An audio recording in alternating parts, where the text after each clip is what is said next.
Okay, so this might look familiar. Last year, this is the Michael Bivins house that we toured in Durham, right? I think we had a long talk about whether the fixtures were copper or brass, uh, and it is still available actually. But this Michael Bivins house is not why I'm here. I'm actually here because of, I guess you could look around the neighborhood, this new Michael Bivins house. Yes, that's right. There is a second Michael Bivins house, in the Parade of Homes on Bivins Street, and this one is a gold winner. I think last year's Michael Bivins house was just a silver winner. So this is by Dickerson. This house is like $2.9 million. It's got 4 bedrooms and 4 bathrooms. And that is funny to me because like I've seen some houses that cost way less than $3 million that also had 4 bedrooms. And so we'll see now what extras you get to make it worth such a big price.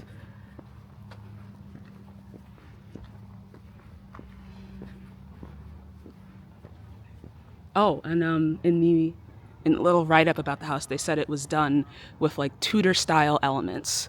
So you can be the judge of whether or not you think this is like a Tudor style home. I don't think I know enough about architecture to say.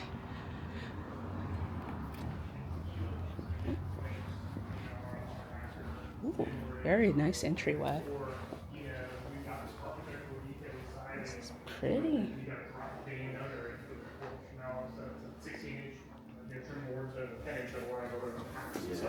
Hey, how's it going? Hi. Sorry, just over the house. Oh, you're good.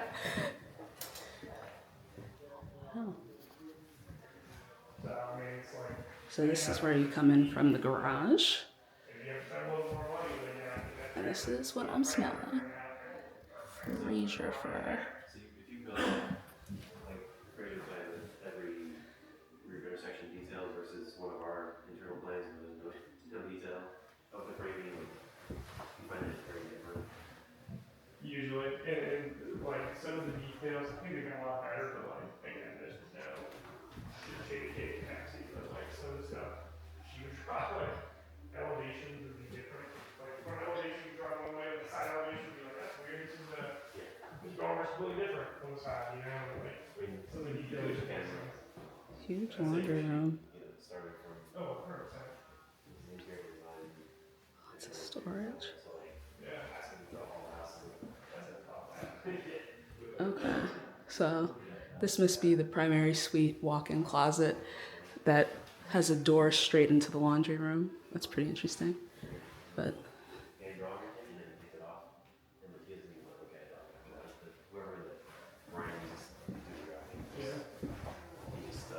Jeff doesn't like recheck it. Really? Yeah. Well, I think it's tough. Like, I don't know. Like, yeah, I don't know. You almost need a. Hey, I'm looking at you through the door. I'm up here.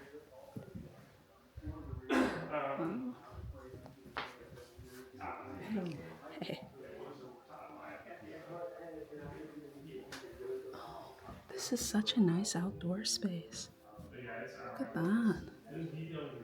Nice place to have breakfast. Love a built-in.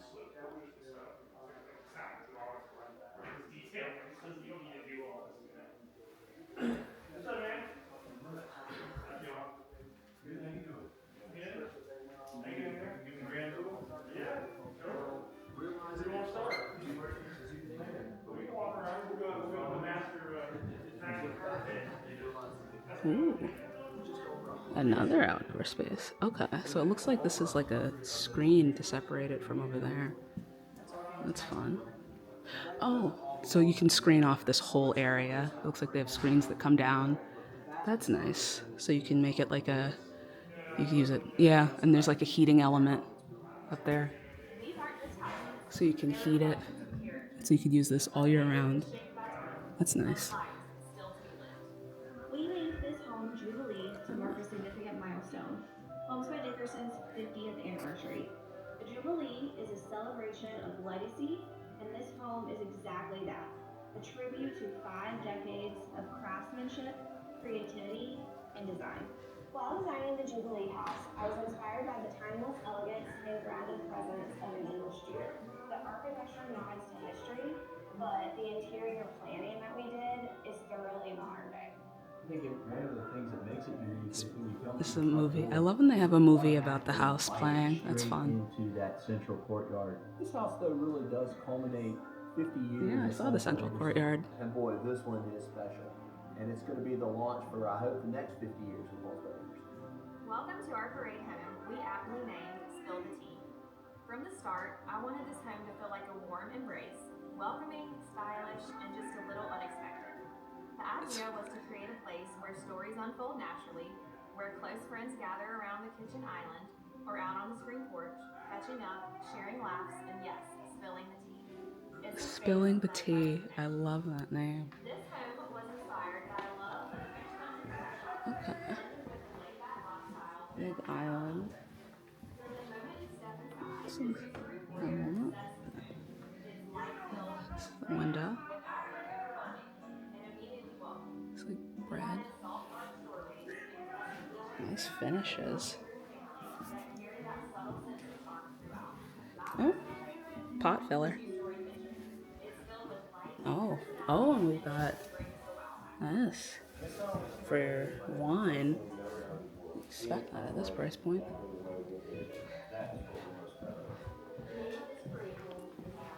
Got huge pantry, and this is a second oven thing.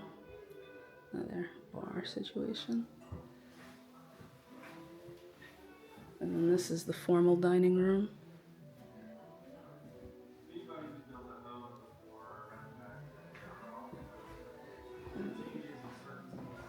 This is more outdoor space where you have like a grill and stuff. Okay.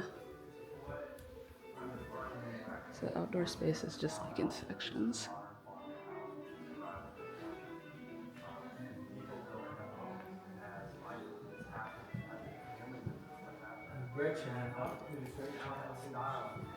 I think something I missed over here.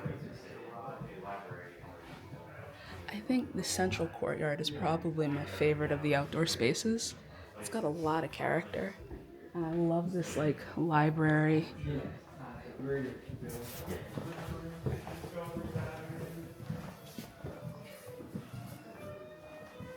Okay. This is the owner's suite.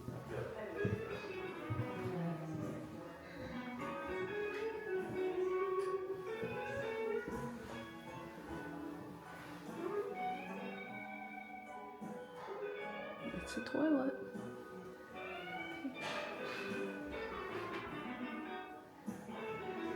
Look at this bathroom. Look at this huge shower. You could fit like 5 people in this shower. That's amazing. Clean. I guess there's a money stored up there. Can't even, like really, you cannot reach that. No human can reach that and use it. I don't know why. I don't know. But I like that they have the lighting in all of the shelving. It makes it feel like a department store. Oh, that's cool.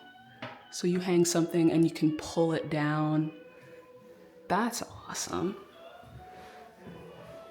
And then there's the laundry room again. I think that's a nice finish for something at this price point.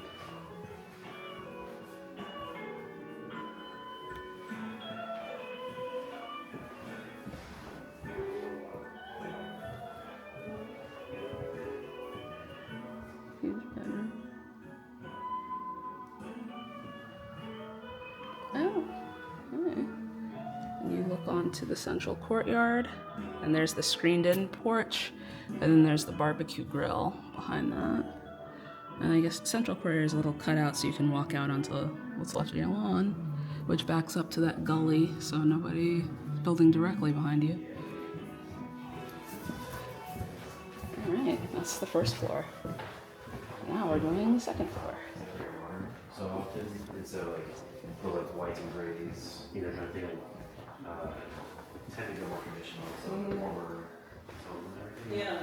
And so sometimes that may be purpose of like homes that are lower price points, you want fresh and clean, and like the traditional doesn't look as good at one of the walls as here. Oh, okay. We've got a nice landing. Finish you get to, but yeah. I think, you know, the team really pushes for the like that. I don't know, I agree, like warmer tone and actually more brown plans to be that feeling you're gonna get. If you want to feel good, I feel like you're trying to also be like dramatic. So it's like early afternoon, almost 2 p.m. And I can report that this place gets a lot of great natural light. All the lights are on, but if they weren't, you'd still have a lot of good natural light. Linen closet.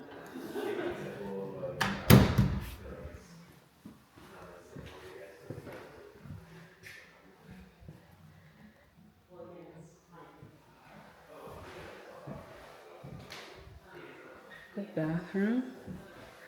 The bedroom. Okay. Ensuite. Closet, I assume.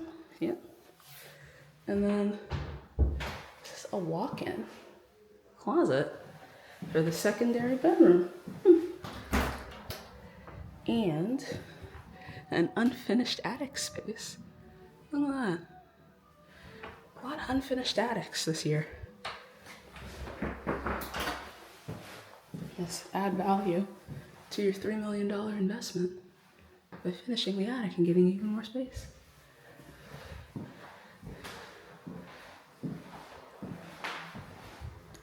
I like this. This is neat.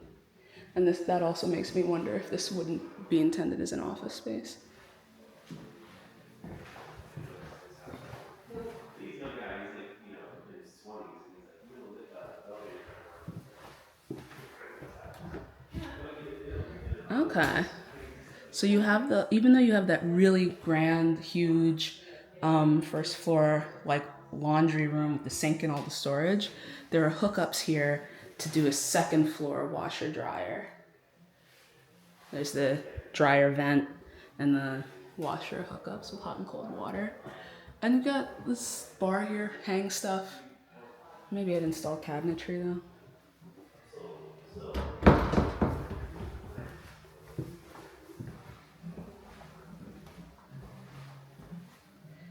Okay. Nice tub. Very deep tub for this space.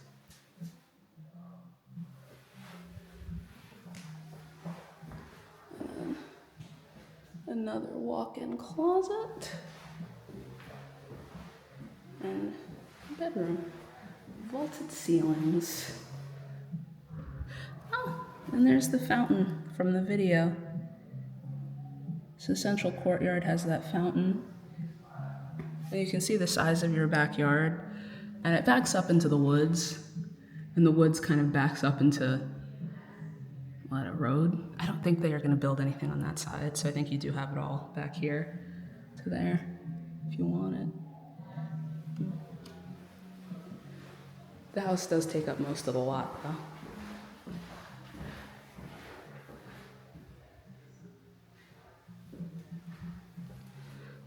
I guess this is an ensuite, another ensuite for this room.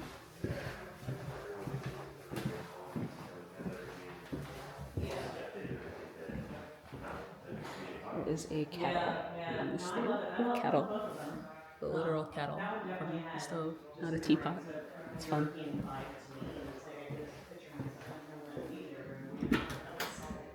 Ooh. Server. Okay. That's fun. And another secondary bedroom. I think this is the third secondary bedroom. And it also has a walk-in closet. And it also has unfinished attic space. So all of the secondary bedrooms so far have had their own walk-in closet, their own ensuite bathroom. There it is. The other two had tubs. This one just a shower. But, ooh, what? Okay. That is interesting because this isn't just an ensuite bathroom to this room then, to this bedroom. This is also the bathroom for the bonus room, right? Because this closet leads into here. So we got this staged with like board games. Got some nice storage. And you walk into this room and you see we've got these shades so you can make this like totally dark while you're watching your movies. We got a projector screen. There's another window behind the projector. Oh, look at that. And all this very comfortable setup. And a wet bar. Look at that. And another one of these. Oh my gosh, the lights come on as you approach it. So it's like a proximity sensor thing. That's fun. I wonder if this is, what is this tile?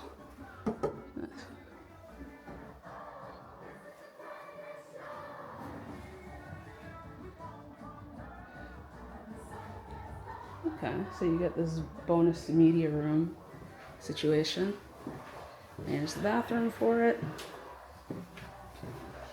Okay. And this is sipping the tea. This year's Michael Bivins house. What do you guys think? Is it worth $2.9 million? Switch